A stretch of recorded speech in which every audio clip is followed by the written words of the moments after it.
You are listening to Abnormal Spaces. I'm Donnie. I'm Ryan. In this podcast, we discuss conceptual realities, the researchers, authors, and explorers who describe and define them, as well as our personal experiences in these abnormal spaces.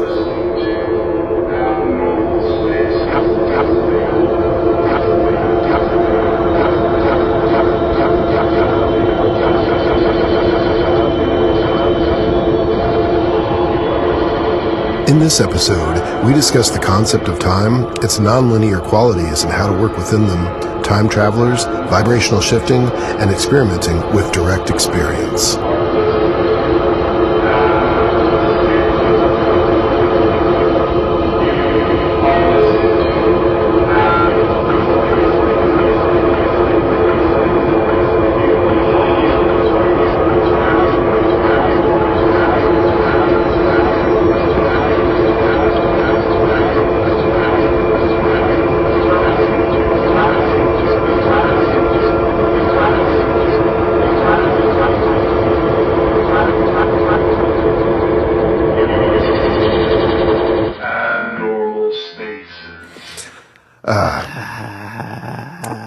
Sorry. No, you're good.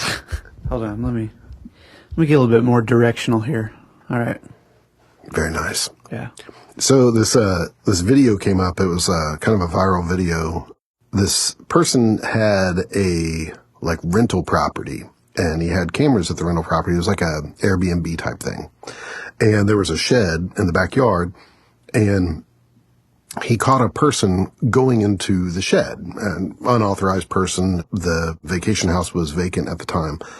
Person goes in the shed, so he calls the cops. The cops go, look in the shed, no guy. There's no video of him leaving the shed. So cops are like, hey, and the video's cool because you can see the police. They talk to the camera to communicate with the owner of the property. They're like, we've been all through the shed. We don't see this guy. I was like, okay. So then 2 or 3 days later, a man leaves the shed. Now that man didn't go in there. And the man that leaves the shed kind of looks like a much older version of the first man that went in the shed. So the internet is saying, this must be a time traveler. Of This course. must be a person who's traveled through time. And I'm like, probably not, but I have always been weirdly fascinated with time travel, the whole notion of it. Yeah. When I'm on Instagram or something, I'll get these videos because I guess I click on the weird stuff. And it's like, oh, you like time travel? And I'm like, yeah, I guess. And it just shows me all these different, man from 2735, and he says that shit is fucked. And I'm like, Pretty much, yeah. Yeah, well, I didn't do a lot of homework for this, so, surprise, surprise. But this guy, he had some really crazy information, and he drew maps and shit. Oh, cool. He drew a map of the United States, and I want to say it was in the year 3035 or some shit like that. But it was basically all covered by water except for basically where we're at. Yeah. Indiana, and then up. We were coastal, and I thought that was pretty wild. But there were little island places too, though. And that kind of falls in line with everything that scientists are saying now. Basically, they're like, oh yeah, it's going to be water world. Right, yeah. But, I don't know that. Climate science would indicate that as a potential thing, but that's not even taking into account, what if Yellowstone erupts, or what if an asteroid hits, or, all of that stuff that we don't know that could also cause that stuff to happen. Yeah, totally. Most of the time travel stuff that I have ever thought about has just been from movies and 12 Monkeys and Yeah. I love that stuff, man. But once I heard that time isn't real, it flipped my brain a little bit. And I was like, oh, okay. So time travel isn't even a thing. It's just vibrationally tuning. Right, yeah. Yeah. There have been some really interesting people who have claimed to time travel, or have like been a part of it, witnessed it or whatever. And I think some of those really could be just vibrational shifts. For example, we don't really know how space-time exactly works. Like, Einstein had his theories, and he's one who developed the whole concept of space-time, it being a dimension. And what we don't know is really how to achieve it. Like, there are all these mathematical equations on how much energy it would take, and there's different theories like rotating black holes. But all of it is either in one direction, so you can only go forward, or you can go backward but never return, or something like that. But the other thing is, it's usually a really small amount of, it sounds silly saying it, but like it only occurs for, a few milliseconds or something. Yeah. I think it was the Large Hadron Collider, but somewhere particle physicists were able to isolate a particular either proton or electron and cause it to go backwards in time. Like, essentially they made it disappear from a place and reappear in a place. And they were like, oh, look, it had to have gone backward in time. But those are so unstable that, it's basically in a flash. They see it. They say, hey, we did it, but that's it. And that's as far as we've gotten. And I'm like, right, because that's not how it works. Yeah. It's just not. Nobody talks about there's no time. Right. Surely they know. Some have to. I mean, yeah, they have to. They have to just be like, okay, well, this isn't a problem of time. Right. This is a problem of shifting vibrationally, or, some people call it quantum jumping, or whatever they call it. The funny thing to me is that you're doing that all the time. Yes. So your entire life is a quantum shift. Yes. And you do it so much, and it's so natural that it just looks like regular life. Right. Yeah. I'm moving. I've heard it described as a film strip. Each moment is a snapshot of a potential reality. And they move through the projector and the projector's consciousness. Mm-hmm. It's hard to even wrap your mind around it. When you hear like nothing's happening, nothing is happening. It just seems like it is, Right. Yeah. That would apply to everything. So if you time traveled, like say I time travel, I'm like, okay, I want to see what happens next year at this time, Yeah. And then I'm like, zoop, and I'm there. You could say it's a time travel, or you could say that I'm here now, and now I'm here just at a different point in time. You like that. It's just it's words. It's like, you have to use time to describe it. But actually, I'm just here, and it seems like it's a year from now. Right. Like, that's my story about it. Yeah. Yeah. Well, humans have always wanted to mark time for whatever reason, the rising and setting of the sun, the seasons, etc. So the way that we model our understanding of the universe or our local environment or whatever, it's as if we had to start with that.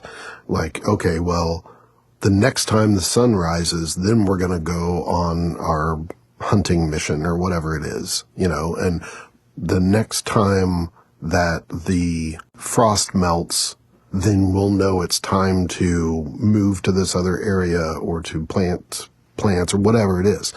So in an effort to try to work within our environment, we adapted this language to describe the quote unquote passage of time. But the thing is that we're still using that language from, hunter-gatherer time, essentially. And what we're failing to realize is that the collection of matter that we tell ourselves is us has vibrated to whatever this is.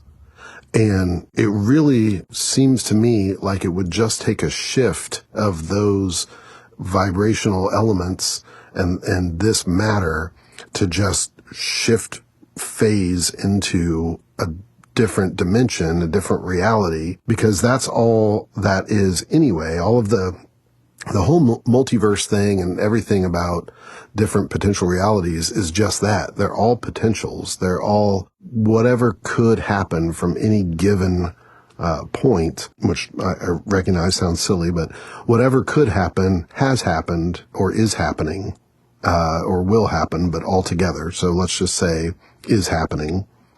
So any potential outcome of any potential thing, all of those outcomes exist. We are attuned to the particular phase that we believe ourselves to be in. And so it would take some level of understanding how to disintegrate yourself, essentially, and reintegrate yourself into a different potential reality to, quote unquote, travel through time.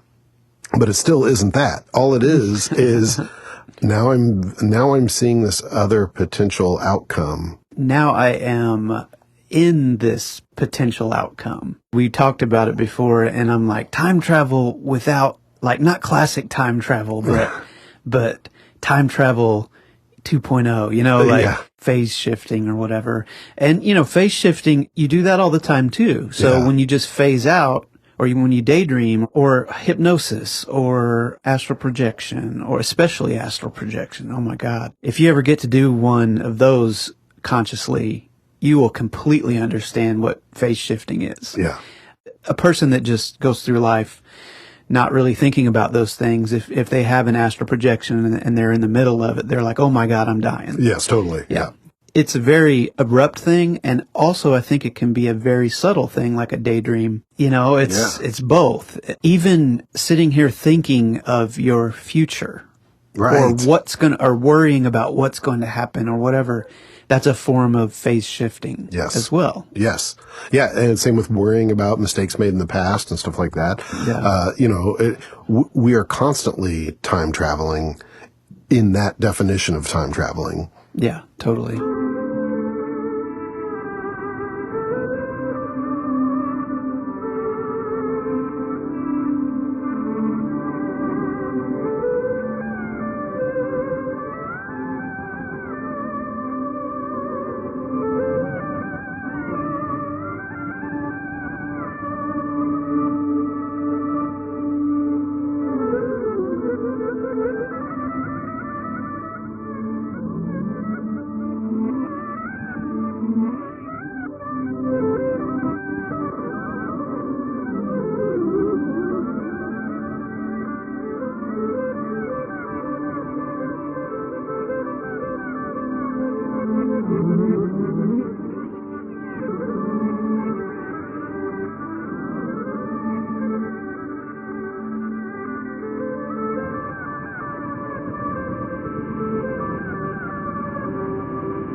I don't know if you remember in the early 2000s, there was a guy who was arrested by the FBI because he had taken $800 and in a very short time, like, let's say a week, he turned that $800 into $350 million.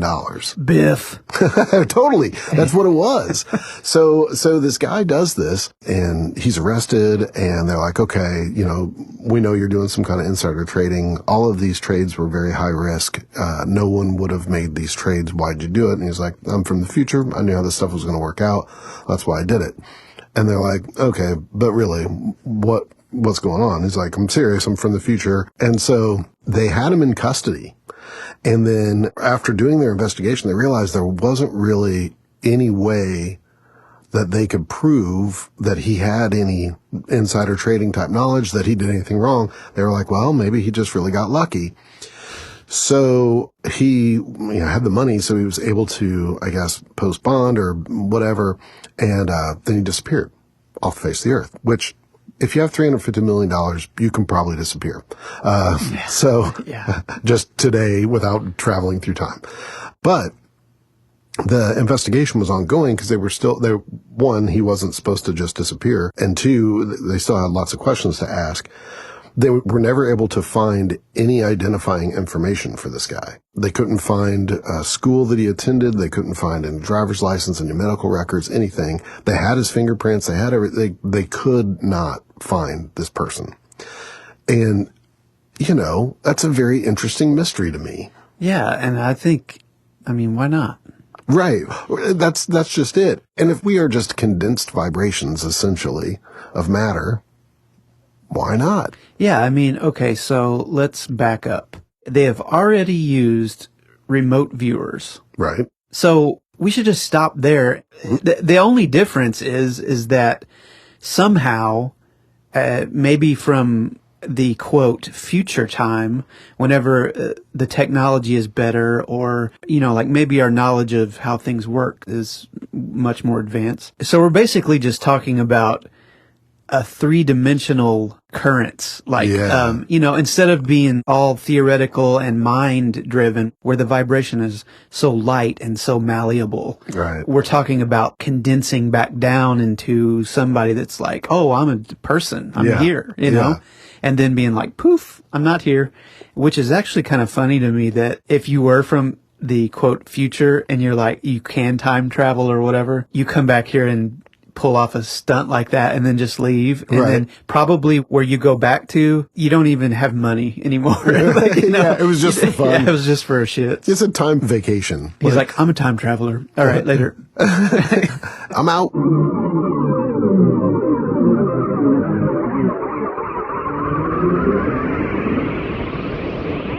We have a theoretical understanding, at least at the subatomic level, for a few brief nanoseconds or whatever it was. We were able to make a particle behave strangely, which is essentially all it was. I think that there's so much that we don't understand. And if we think of space-time, I guess, as not just an additional dimension to our understanding of reality, but also maybe a force in and of itself. When I think about it that way, we know there are time dilations, but could there also be like time storms or something that happens? So there was a case of these two guys, and they're traveling down the road in like 1969 or something, and they see a car from the 40s, but the car looks brand new. And it has like a really old license plate, and it has a lady and her child, and they're dressed in 40s. They look very much like 40s people. So, these guys are very unsure what to make of it. Well, anyway, the car like pulls over. So they go over, and the window is rolled up on the 40s car. And for some reason, the lady can't open it, and she looks panicked, according to these guys. And they're trying to communicate with her and trying to talk to her. And they turn around, and when they turn back, the car is gone. A third person that wasn't with them saw all of this happen, saw the car disappear. So those three guys remained in contact for years, writing letters to each other, essentially just like, hey, remember that thing that happened? We're not crazy, right? Nope, you're not crazy. I saw it too. So I was thinking about that story, and I was thinking about the possibility of time storms or various anomalies. And it made me wonder, like, what happens if a person got stuck in that?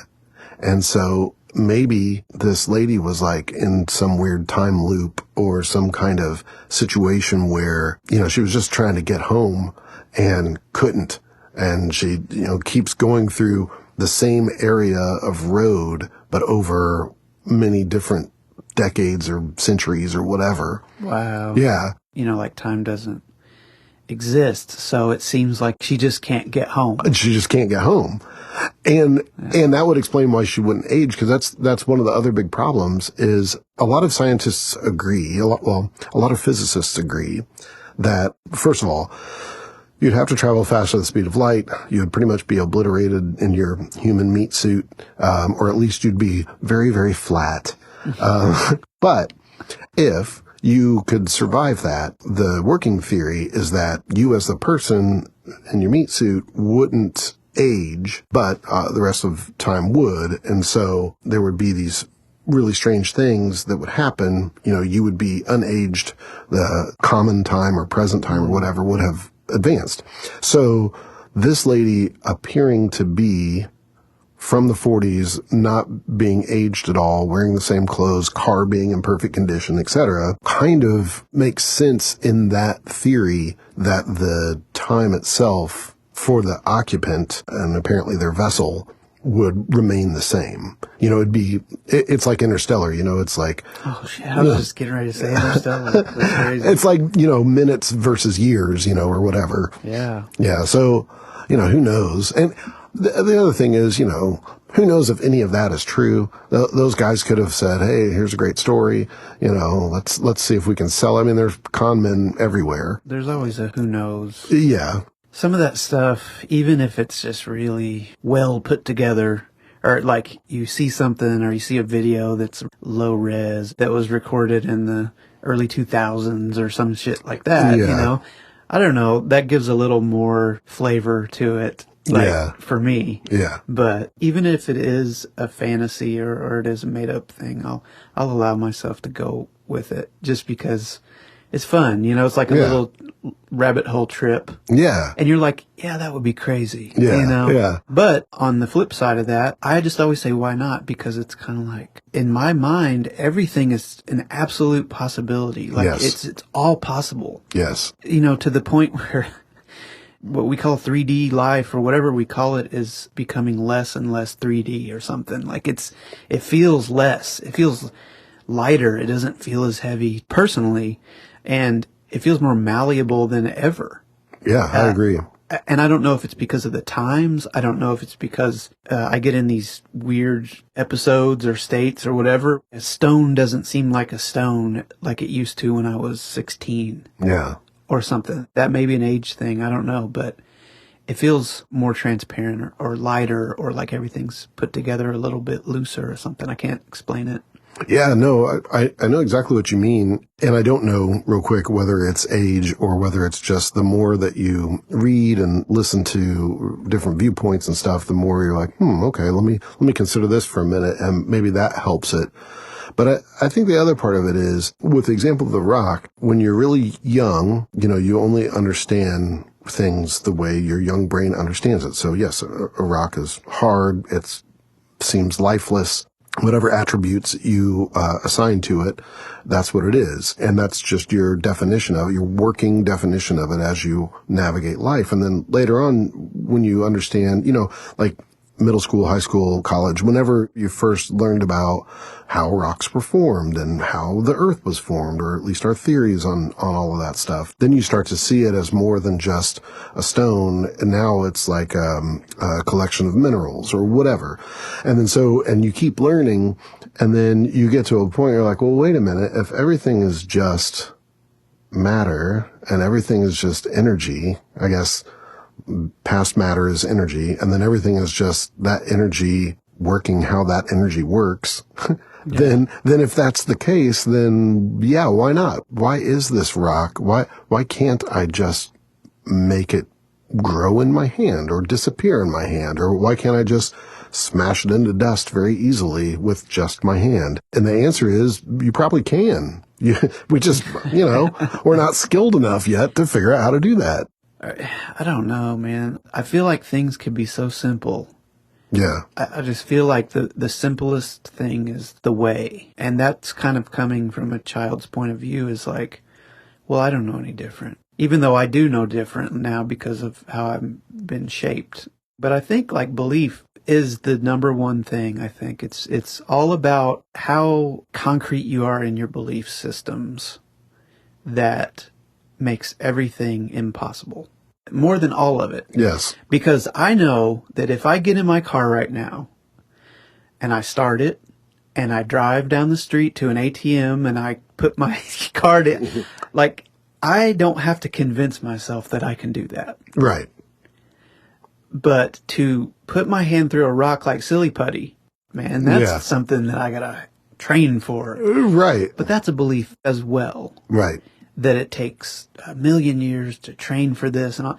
And so if I had the same belief that I could go down to the ATM that I had that I could just float up into the air, if it was the same, then it wouldn't even be a thing. Right. It wouldn't be weird. Right. You know? Yeah. And it works the opposite way too. Some people are so convinced of their ability that they cannot even imagine failing. And for them, that's just as concrete. And since they can't imagine failing, they don't fail. Yeah. And so it's very similar in your beliefs can be limiting, but that limit can be a positive thing depending on what that limit is. But you're right. I mean, we just expect that we can't fly. Right. And, people certainly have fallen to their deaths trying. So we're like, don't want to be like that dude. But at the end of the day, that guy either believed it was possible that he wouldn't make it or hadn't really adjusted the energy and the matter within him. So I think that you're exactly right. It's just in our current nature to not see things in that way. And because of that, we've limited ourselves to only what we believe we know we can do. Exactly. I couldn't have said it any better than that. There would have been a lot of ums and ands and pauses and sighs. But yeah, so, instead of time traveling, it's just phase shifting, or that's not even the right word, but it's more of a tuning in and a tuning out. Yeah, it's like a old radio or an old TV or something. We have to dial it in and real quick, that's always interesting to me that the snow that you see on the old televisions is supposedly the background cosmic radiation of the Big Bang. Yeah. And so I'm like, okay, well, if we can kind of see it and we can kind of hear it when we are tuning the television or radio into whatever frequency has the broadcast that we're looking for. And it's like, okay, but we can do that with what we call our physical self. At that point, it would not be our physical self, but still, if we had a big dial on our chest, we could probably phase into that potential future and witness it.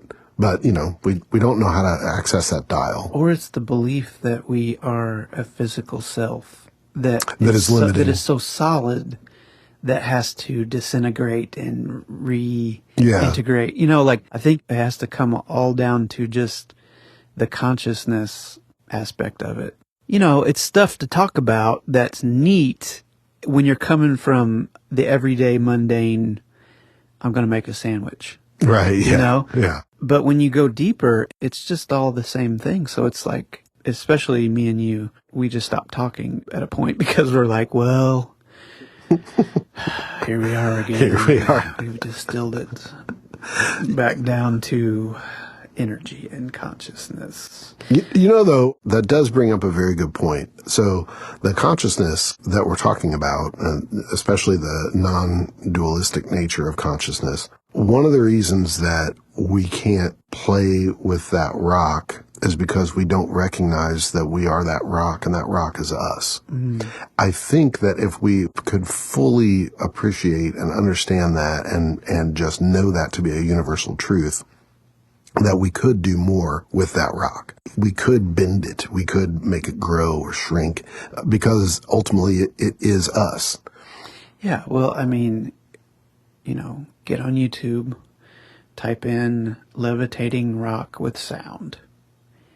I mean, that's just one example. But then if you go down that wormhole, it ends up in the same place. Right. Just like everything else. So it's like, well, if that's possible, then why isn't anything else possible? Right. Get on YouTube and look up the Hutchison effect. That's amazing. Like this man just using basically just old radio equipment and old frequency equipment and Tesla equipment and all this stuff. Like he figured out, and he was just doing crazy experiments. He was putting things in this little box, like a bowling ball, a glass of yogurt or some shit, like different things, a hammer, an iron bar. This is all on video, and this is from way before, not way before, but it was from before it was popular to fake every single thing. Yeah. So easily. Right, yeah. He had a camcorder, it's like. Yeah, yeah. So, and yeah, it still could be faked, but I don't know, you just have to watch it and listen to this guy talk and see just how kooky he was and just his whole thing. And things levitated, things changed their value. Like there was an iron bar that changed. Well, they did testing on it, like real testing.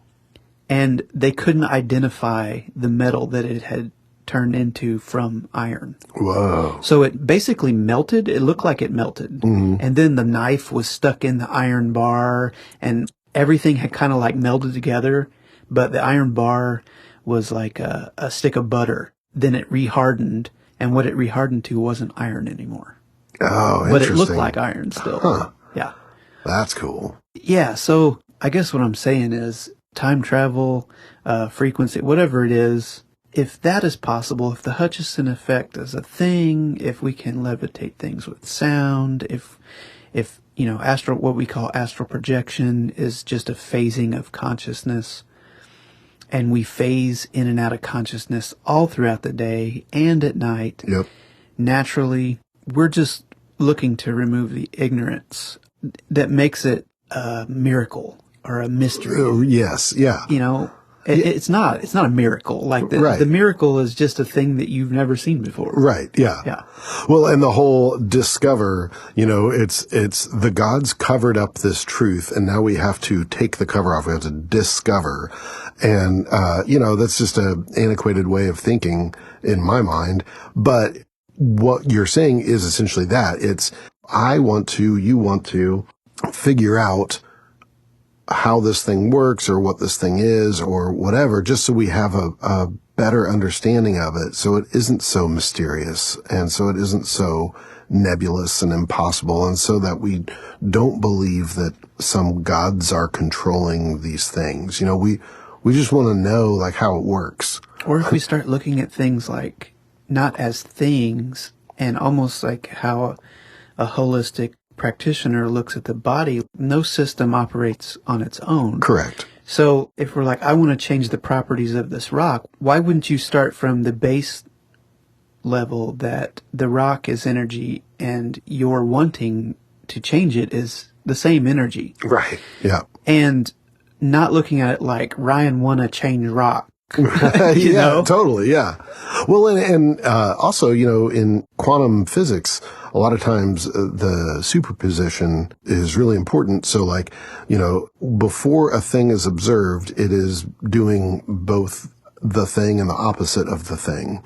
And then, once it's observed, then it's doing whatever the observation reveals it to be doing. It's a snapshot on the film strip. It's a snapshot on the film strip. It's the exact same thing. Right. And so this stuff wouldn't work without that. So again, the rock, which is you, and you defining it as a rock, but it is still an extension of your own energy and your own universe. If you could understand that, then you could understand that it is a rock at the same time that it is not a rock. Just right there, just that. Yeah, or just do an experiment and we keep talking about a rock. I guess it seems like a very simple thing. Like, right, yeah. It's a rock. Yeah. Whatever it is, just do some weird experiments like you would when you're a kid. We write off everything that we did when we were kids. We write off all of the little weird ideas and things that we saw and all that. And I think coming from a child's perspective, since you don't have a bucket with any trash in it, right, you see things for what they are to you. Yes. Like pure, Yes. And this has been documented in the Bible and everything, You have to see the world as through the eyes of a child. Yeah. You have to be a child, basically, in the way you see things. And that's exactly what we're talking about. But if you just like set up an experiment and, maybe like put something like a simple object up next to a white wall or something and just stare at it. As long as you can stare at it. Blink if you want to, whatever. Yeah. See what happens. Right. You're going to notice some really weird shit. Yes. And yes, science is going to say it's the rods and cones in your eyes. Maybe so, but let's leave that belief and explanation beside. Let's leave all of the explanations and preconceived notions we have aside if we can, and just stare at the rock. Is there a halo forming around the rock? Is it changing color? Is the rock kind of disappearing for a little bit and then coming back into focus? Yeah. I don't need anybody else to tell me that is what is happening for me. Right. So when we start to operate from a standpoint of no, this is what's happening for me. Right. Like, I know that Donnie can't see, maybe, he's not seeing what I'm seeing, but maybe he is. I don't know. Yeah. But it doesn't matter because I'm not trying to think about what you're seeing. I'm just looking at this thing and observing what is going on. Yeah. I think that's an interesting way to become childlike a little more and get like a sense of wonder about things. Because after that, I'm like, oh no, it's the rods and cones in my eyes, and I'm 47, and that's what we do, and I'm tired, Yeah, totally. That's the whole thing. And I think, like, when you're a kid, you can't say that. Right. Right. And you're so fascinated by the moment and what is happening. And yeah, like to a degree, even as a really young child, I wanted to know why or how or all that. And I still do. But the answers that I would come up with myself were purely based on observation and my limited understanding. Direct experience. And yes, direct experience. And so it is a very helpful and worthwhile way to try to experience the world without the trappings of all of this knowledge you've accumulated, because that is another limiting factor. The knowledge is the limitation. Yeah. Yeah. Well, and the desire for the knowledge is a limitation. It really is. It's all, if you think about your life or what you call your life so far, it is all a box. It's a box that you've created. Whether you created it knowingly or unknowingly does not matter. It doesn't mean that it's real. Right. It only means that this is your current operating model. Right. And here's another thing. It's very interesting. And I'm not dogging on religion. I'm observing the differences of something that seems heavier and something that seems lighter. Mm-hmm. Maybe you go and look at gurus and things like that, and they're like, oh, it's all love, it's all oneness, or maybe you look at channelers and they say like the highest vibration is love, or being grateful or thankful or whatever. And to a point, it's very vague. Mm-hmm. Because when you love something, like, that feeling, but to generate that feeling is very difficult.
Going back to the limiting belief of a religion, which is a very simple explanation. I believe this because this is what I was taught, and it makes me feel safe. Yes. And that's the end of the story. And you can come with whatever you want. You're not going to blow this shell off of me. Right. Right. Yeah. And I've created that. Yes.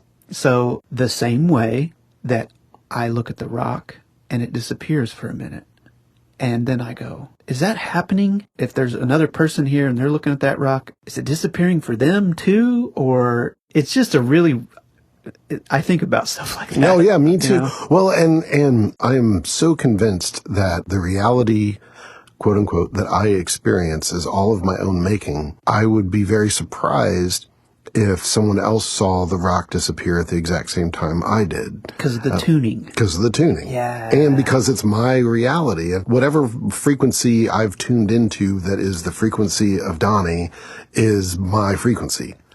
And so it just comes together every time. It's so simple in the end. yes, It's like the craziest thing, and it's the most simple. There's only you. right, Everything else is hearsay in a story. right. And half of you's a story that you told yourself about you. Absolutely. But just for the sake of everyday life, there is no perspective like yours. Right, No one can know your perspective. right. Just like you can't know anyone's perspective. And that's where they say we're all one, because that perspective of just like, I'm looking out here and this is what it seems like. Nobody else can ever know that. No. And everything else is a story. They only know what they think about you. Yeah. And you only know what you think about them. Yeah. And they're informed somewhat by the stories that you tell them about yourself that you've told to yourself about yourself to create yourself. Yeah. So you're helping create yourself in their mind. And that's like, social media, everyone says, oh, it's a curated version of yourself, and it is.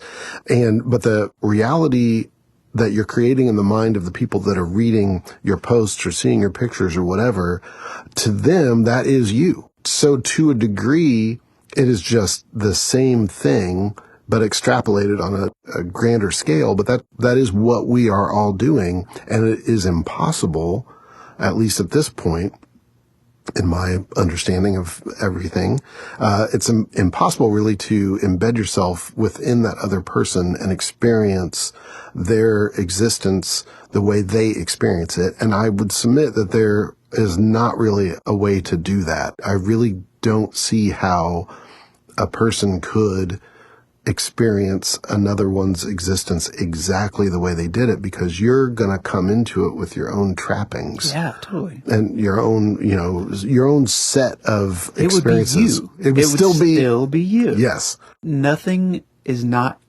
you. Right. So everything you experience is your experience. And I don't think that anything holds more truth or weight than that. And it is so overlooked. Yeah. I just think it's the most overlooked thing, because we're so used to just going to the grocery and going to the job and doing this. And, well, and we weren't together, you and I, whenever the solar eclipse happened, yet we were able to talk about it because that was an event that happened that both of us experienced, but we didn't experience it the same way, and we didn't experience it together, but it is a shared experience because we both had that experience, and then we could kind of compare notes. So I think that what that does is people are like, well, come on, that's objective. We all saw that. We all know it happened. And I'm like, yes and no, because I created that solar eclipse for myself to enjoy. And in my reality, when I discuss with someone else, since I created it to begin with, then they also witnessed it. And, perhaps you also created your version of it. And it just so happens that we're able to discuss it as if it were one event that we saw independently. Yeah.